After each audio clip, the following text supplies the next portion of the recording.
Hello students, I hope you are having a good day. Continuing in the series of Poetic Devices, this is my next video. I will be covering in this video repetition, anaphora, epistrophe, symploce, alliteration, assonance and consonance. Now these, if you see, I have put them together because they have one special quality, and that is all are based on repetition of words, of vowels, of consonants, of sounds. So let's begin. Repetition is often used in poetry or song, and it is used to create rhythm and bring attention to an idea. It's also often used in speech as a rhetorical device. A rhetorical device is nothing but use of words to bring attention to an idea. Now let's look at some of the examples of repetition. The first one, let it snow, let it snow, let it snow. All the three words here are repeated 3 times. Simple enough? Yes. Let's look at the next one. And miles to go before I sleep, and miles to go before I sleep. Yes, this is a very simple one. Again, all the words are repeated, and as you see, they create emphasis. They let the poet tell us that this is important or that this has to be paid attention to. In anaphora, words repeat at the beginning of successive clauses, phrases or sentences. To put it very simply, writers use anaphora to give a series of repeated word emphasis. Broadly speaking, anaphora can produce a variety of stylistic effects. For example, they can express strong feeling, they can create rhythm in text, they can clearly link 2 or more ideas through this repeated use. It can make the phrases more memorable for the readers or for the listeners. Now let's look at a very famous example from Martin Luther King's famous I Have a Dream speech. You can see it on your screen. So let freedom ring from the prodigious hilltops of New Hampshire. Let freedom ring from the mighty mountains of New York. Let freedom ring from the heightening Alleghenies of Pennsylvania.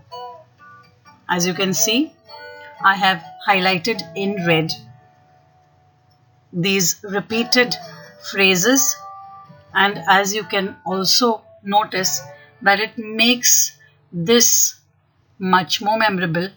It creates a kind of an emphasis on what the speaker wants to say.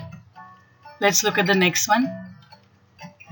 In every cry of every man, in every infant's cry of fear, in every voice, in every band, the mind-forged manacles I hear.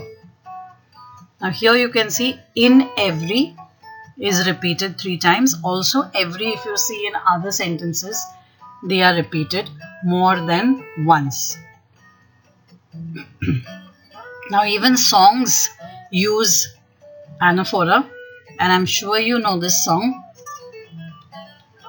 Every breath you take, every move you make, every bond you break, every step you take, I'll be watching you.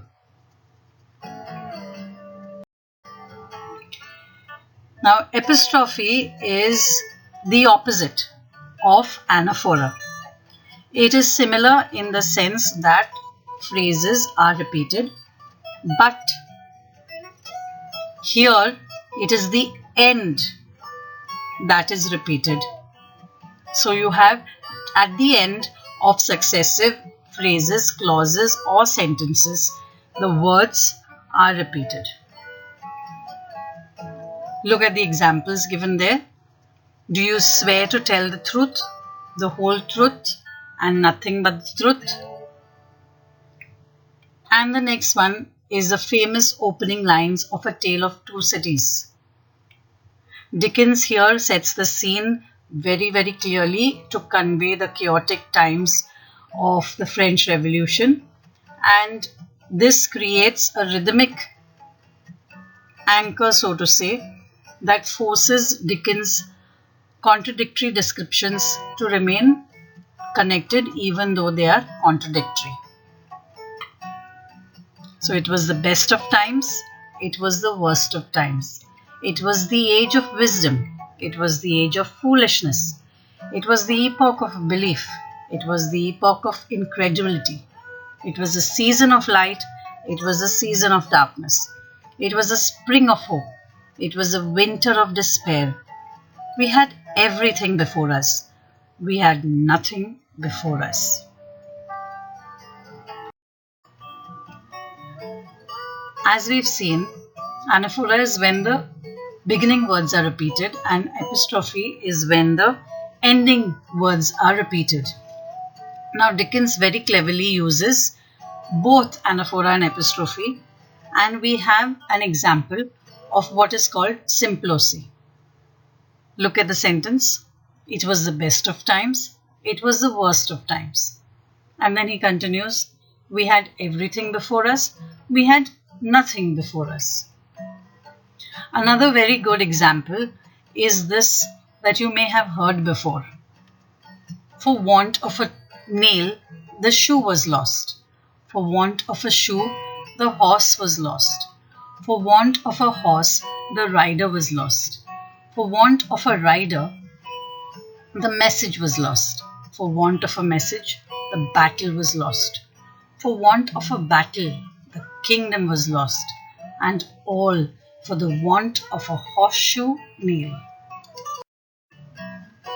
Alliteration is perhaps one of the first poetic devices you learned and the first one you look for in any passage that you get to find figures of speech or poetic devices. Now it is, as you know, simply the beginning two or more words, usually in the same line with the same letter or sound. Is a repetition of two or more letters or sounds in the same line. Now this can include different letters that sound the same.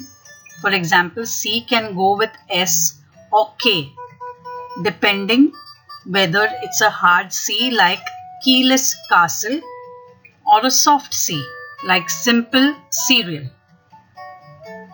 Let's look at a few examples of alliteration. A horse is a horse. Of course, of course. Now here you can see H is repeated, O is repeated and C is repeated. It's an alliteration. The next one. The snake slipped under a spray. The letter S is repeated more than once and so it's an alliteration. Simple enough. And the final one, a sweet sad smile then spread across her face. Again, the letter S is repeated more than once.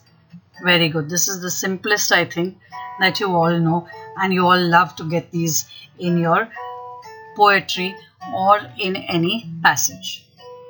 Let's move ahead. Consonance and the next one that will come is assonance are closely related to alliteration. They could be called subsets of alliteration, though the repeated sounds no longer must be at the beginning of the words. Let's look at what is consonance. Now consonance, as the word suggests, is a repetition of consonant sounds. Okay, consonants are all the letters of the alphabet minus the vowels. Very good. So let's look at some examples. Toss the glass, boss. You can see this. S is repeated, the sound sir is repeated with a double S. Next, he stood on the road and cried. Yes, the D sound, D is repeated. Let's look at the next one. Great or good, or kind or fair, I will ne'er the more despair. Pay attention to the R sound and the D sound. Very good. Now, how will you know whether this is a consonance? Now, you should know that consonance, there is most of the time it's the sound that is repeated, and it does not require that the words with the same consonant sounds be close to each other or directly next to each other. This can occur anywhere within the words, sometimes in the beginning, sometimes in the middle or the end, sometimes in stressed syllables, sometimes in unstressed syllables. The next one is assonance. Now this is seen when two or more words close to one another repeat the same vowel sound, but they start with different consonant sounds. Okay, now assonance is sometimes also called vowel rhyme, and this repetition of vowel sounds is a repetition across a line of text or poetry.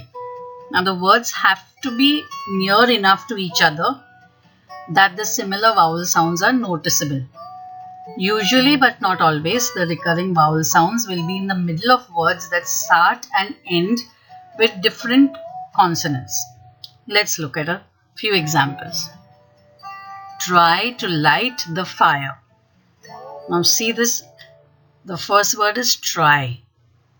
It ends with Y, and Y is not a vowel, but the sound it makes is a vowel sound.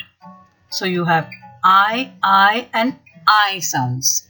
Try, light, fire.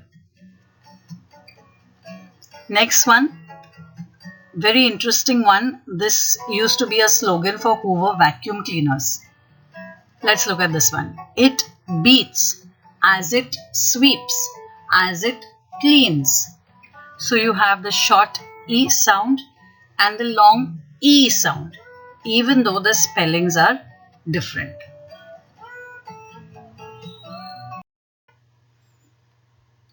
Now here's something very interesting. Tongue twisters often use consonants and assonance. Look at this one. She sells seashells on the seashore. Here we find three S or S sounds at the beginning, middle and end of the words. We also see two E sounds at the middle and the end. And then finally we have the L sound or the L's near the end of cells and seashells for further consonants. Let's look at the next one. Peter Piper picked a peck of pickled peppers. This has an alliteration with P's, consonants with C's, K's, P's and R's, and assonance with various pronunciations of E's and I's. Interesting, isn't it? So you have alliteration in it, you have consonants as well as assonance. This last one you should know by now if you've seen my previous videos. This is another version of the famous tongue twister.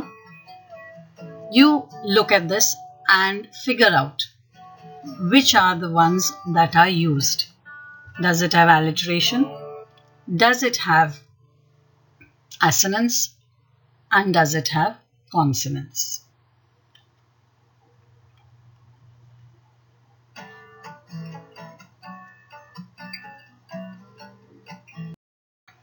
Now to recap, let's look at all the poetic devices and see if you remember what they are.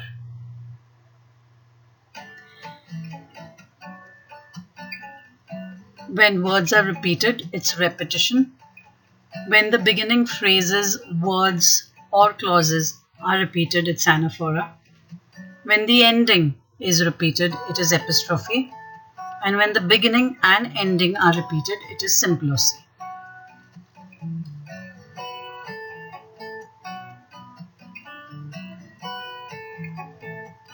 When the starting letter sound is repeated, it is alliteration. When consonants are repeated, it is consonance. And when vowels or vowel sounds are repeated, it is assonance. That's all for now, children. I hope you learnt these few poetic devices which I have put together. Go through them again and look for examples from your textbook. Continue learning with joy. Like, subscribe, share and click the bell icon for more content that will come your way. Stay blessed and stay joyful.